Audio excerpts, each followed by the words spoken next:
Nah, untuk manfaatnya sendiri tuh Bu, apakah berpengaruh terhadap kecerdasan otak ataupun pertumbuhan si anak tadi atau bagaimana ya Bu? Insya Allah ya, kayaknya dilihat di kandungan gizinya. Berapa sih Bu kisaran harga daripada produk Kalbena ini begitu?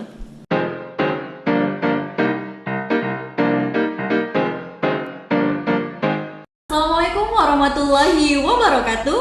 Welcome to Tropico Podcast. Kesehatan investasi, pola hidup sehat, prestasi. Nah, sahabat Tropico, kali ini kita kedatangan narasumber yang luar biasa pastinya, yaitu Ibu Dr. Jumira APT MKes. Assalamualaikum Ibu. Waalaikumsalam. Waduh, gimana nih Bu kabarnya?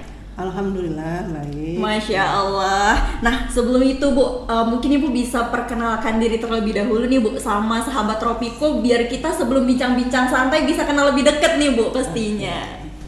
Oke, kenalkan saya Ibu Jumira. Pastinya udah ini ya, sudah selesai S3, dokteran Ibu Jumira Apoteker MKes. Nah, saya dosen sekarang ini kan udah program studi gizi. Nah, saya kebetulan di sini ya, udah masuk di program studi gizi yang sebelumnya di Departemen Gizi gitu kan. Nah, jadi saya memang sebelumnya memang sudah tertarik ini ya, membuat makanan bayi MPASI itu sejak 2011 ya. Oh, sudah cukup lama ya Bu ya? Iya, nyambung terus gitu. Oke, nah jadi sahabat Tropico, Ibu Jumirah ini merupakan salah satu dosen di FKM USU yang tentunya saat ini concern di bidang gizi, betul Ibu? Iya. Nah, selain menjadi dosen ya Bu di FKM, ada nggak Bu kesibukan lain untuk mengisi hari-hari Bu gitu Bu?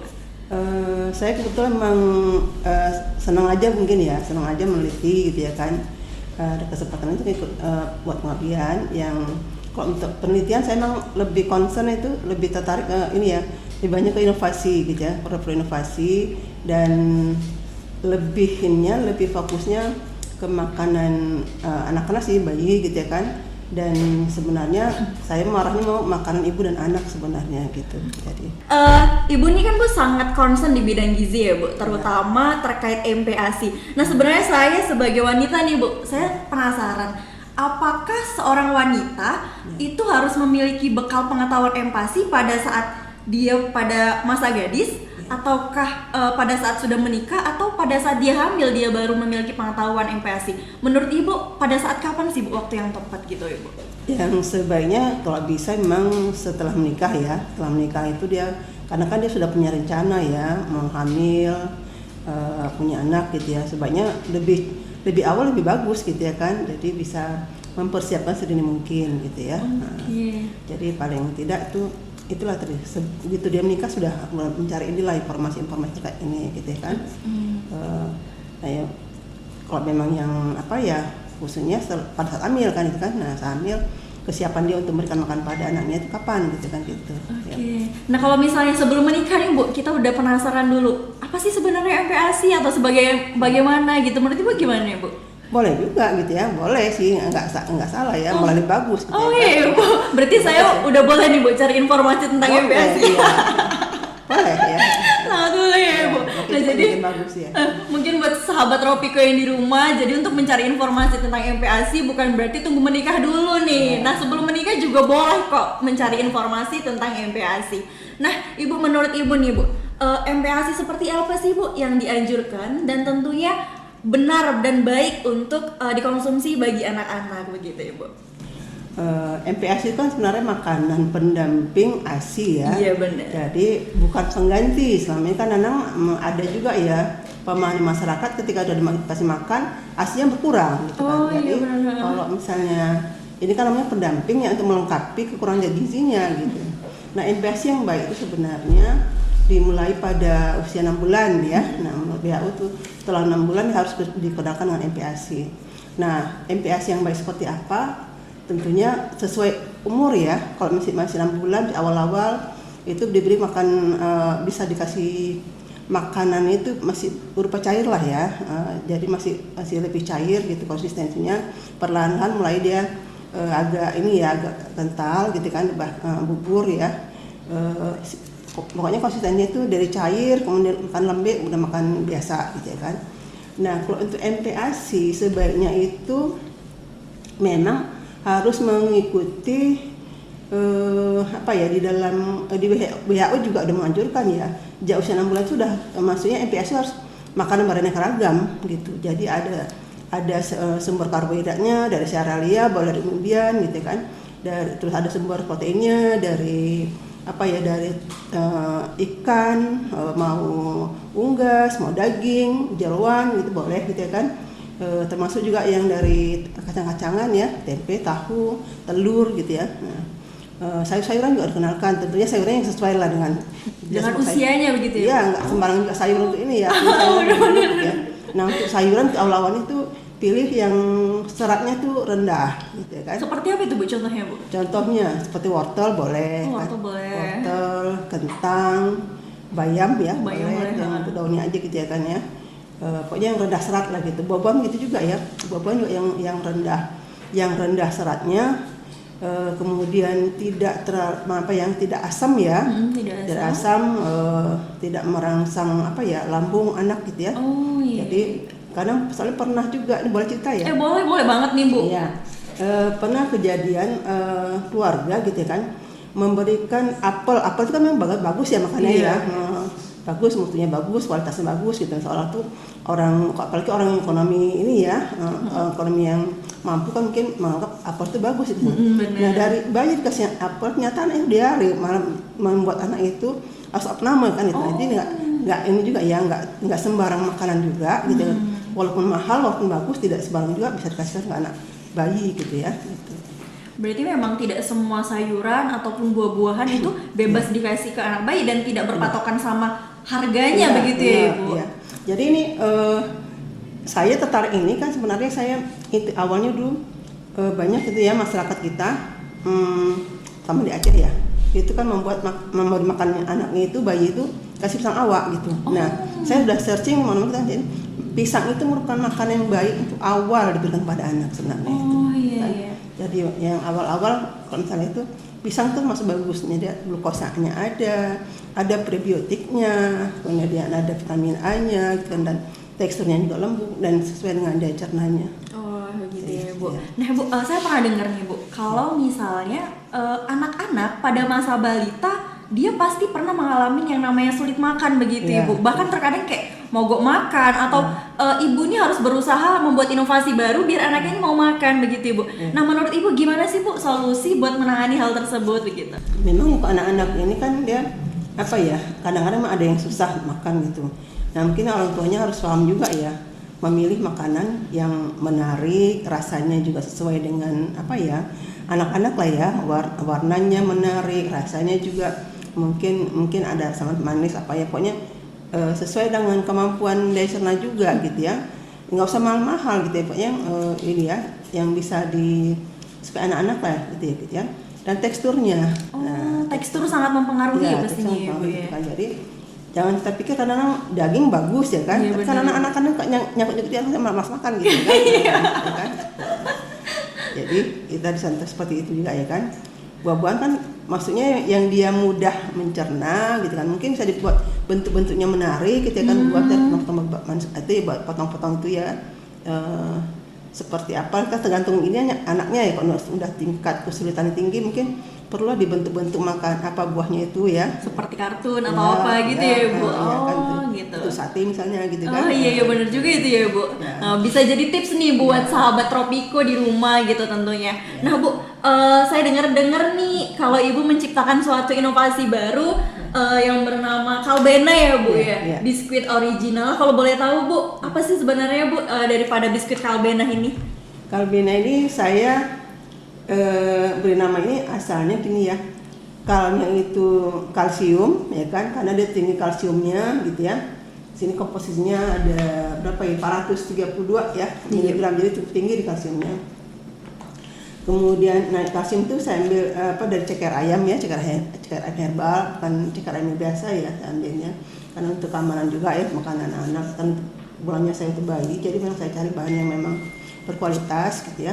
Kemudian bean-nya itu ya kan, kacang merah, kacang merah gitu kan.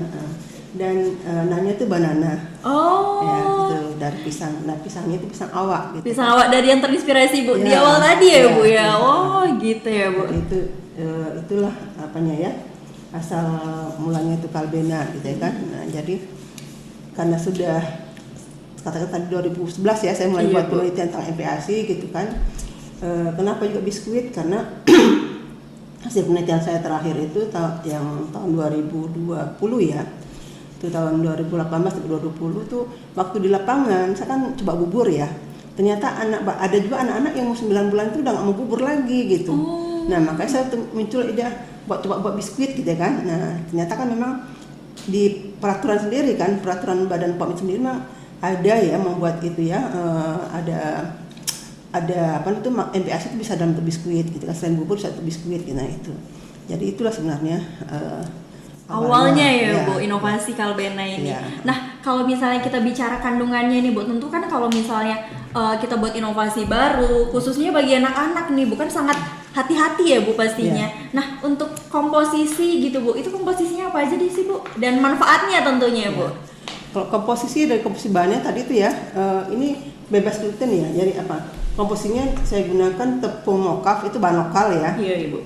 Saya memang kalau bisa kan kita mendukung program pemerintah ya. Iya, benar Kita sekali. menggunakan pokoknya bahan lokal semua ini, menggunakan tepung mokaf gitu kan. Kemudian tadi pisang ya, pisang awak gitu. Pisang awaknya masak bukan mentah. Oh, yang udah masak pastinya, Yang Bu. masak, Oh, untuk gitu. yang masak karena kan saya gini, orang bayi itu kan diberi makannya itu pisang masak bukan mentah gitu kan. Jadi saya gunakan pisang awak yang masak gitu. Saya tambahkan sumber proteinnya kacang merah gitu kan. Nah kemudian untuk itu makan hewaninya tadi dari itu Ceker ya, Bu? ceker, Oh, ya. gitu. Nah, untuk manfaatnya sendiri tuh, Bu, apakah berpengaruh terhadap kecerdasan otak ataupun pertumbuhan si anak tadi atau bagaimana ya, Bu? Insya Allah ya, kayaknya dilihat dari kandungan gizinya dia ada proteinnya gitu kan ya. Kemudian ada sebenarnya ceker itu juga ada omega 3-nya loh. Wah, gitu kan, ya, Bu. ada omega 3-nya. Jadi sebenarnya sini tercantum ya, saya tercantumkan semua sini ya. Sebenarnya ada dia mengandung omega 3-nya ya ceker itu. Jadi bahan-bahan yang digunakan semua kan memang makanan kaya gizi gitu ya. Pisang tadi selama ini mungkin apa ya, sini tidak muncul memang ada prebiotik ya. Prebiotik tahu nggak prebiotik ya kan? Prebiotik itu kan memang kadang-kadang susu itu sengaja ditambahkan gitu Iya, ya. benar, Ibu. Nah ini alami dari pisang gitu kan. Oh, bisa jadi produk-produk luar itu buatan begitu ya, Bu? Ya, ada mungkin yang sengaja tambahkan prebiotik dari luar gitu ya kan Oh, gitu, ha. Jadi karena pisang juga mengandung prebiotik ya kan, jadi memang secara alami gitu. Kemudian tadi sumber protein ini tadi dari kacang merah ya kan, dan ceker juga proteinnya juga tinggi selain kalsium itu kan itu.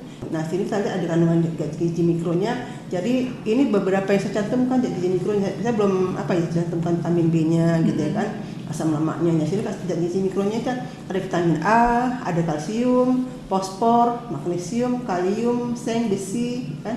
Dan satu lagi dia ini produk ini mempunyai rasio kalsium dengan fosfor itu 2 gitu. Jadi nah peraturan Badan POM itu menganjurkan untuk MPASI itu salah satunya adalah memiliki rasio kalsium fosfor itu antara 1,2 sampai 2. Jadi ini sudah sesuai sebenarnya. Sudah sesuai dengan Ya. yang dianjurkan Ya. pemerintah begitu Ya, ya, Bu. ya. Oke.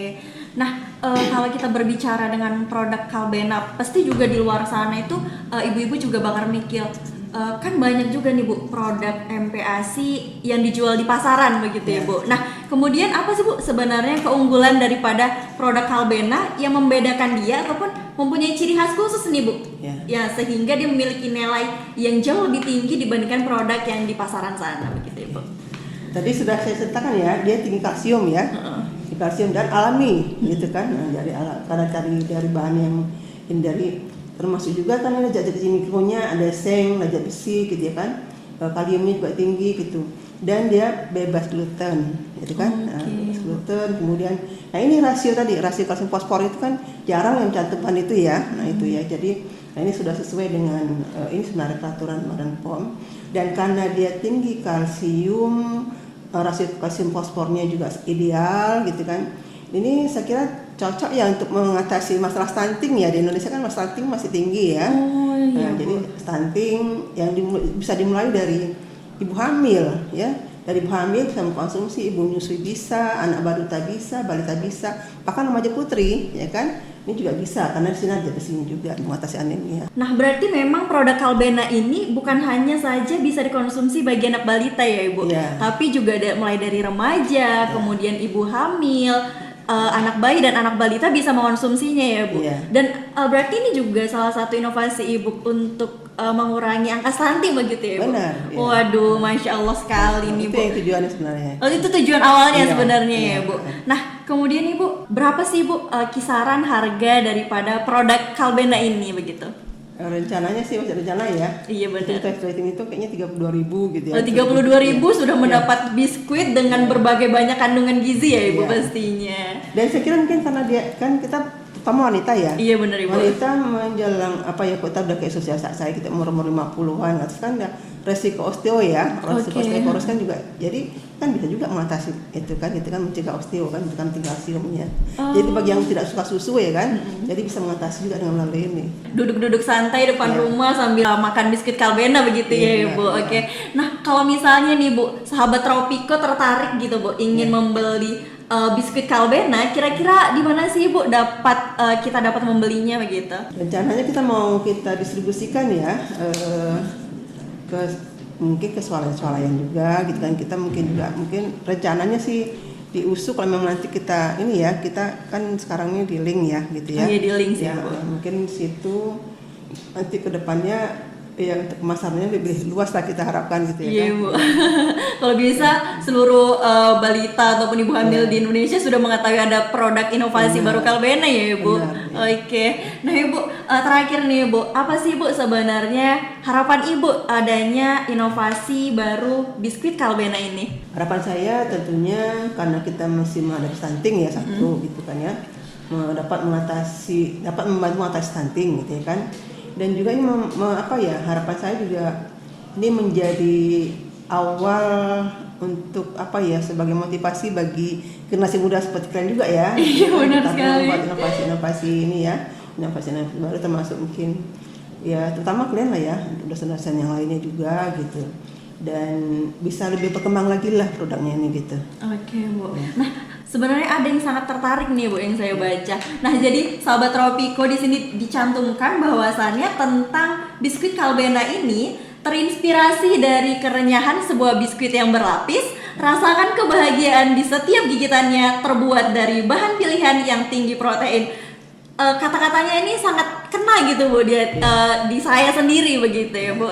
Nah untuk closing nih Bu, apa sih Bu pesan-pesan yang ingin Ibu sampaikan terkhususnya bagi kaum milenial ataupun kaum ibu muda di luaran sana yang mungkin Ibu dapat memotivasi mereka begitu ya Bu? Generasi ini ya untuk terutama generasi penerus ya, generasi muda itu jangan takut berinovasi gitu kan, jangan takut berinovasi gitu kan. Banyak hal-hal sebenarnya yang bisa dilakukan, kita kayakan sumber daya alam gitu ya kan, banyak bahan-bahan yang bisa dimanfaatkan menjadi produk inovasi gitu ya kan, tidak hanya untuk makan bayi, untuk makan remaja juga ya, remaja putri, untuk makan ibu hamil, pokoknya yang ini ya. Jadi jangan takut membuat inovasi baru ya, ya Bu. ya, Oke. gitu. Tentunya dengan ada inovasi baru dapat banyak mencegah ataupun mengatasi masalah-masalah yang ada di Indonesia tentunya ya Bu. Benar, ya. Oke. Nah, jadi sahabat Tropico banyak sekali ilmu-ilmu yang kita dapatkan dari Ibu Jumira pada episode kita kali ini. Dan saya mengucapkan terima kasih banyak Ibu sudah bersedia menjadi narasumber di Tropico Podcast pada segmen kali ini. Dan selamat jumpa dan sampai jumpa di episode selanjutnya. Assalamualaikum warahmatullahi wabarakatuh.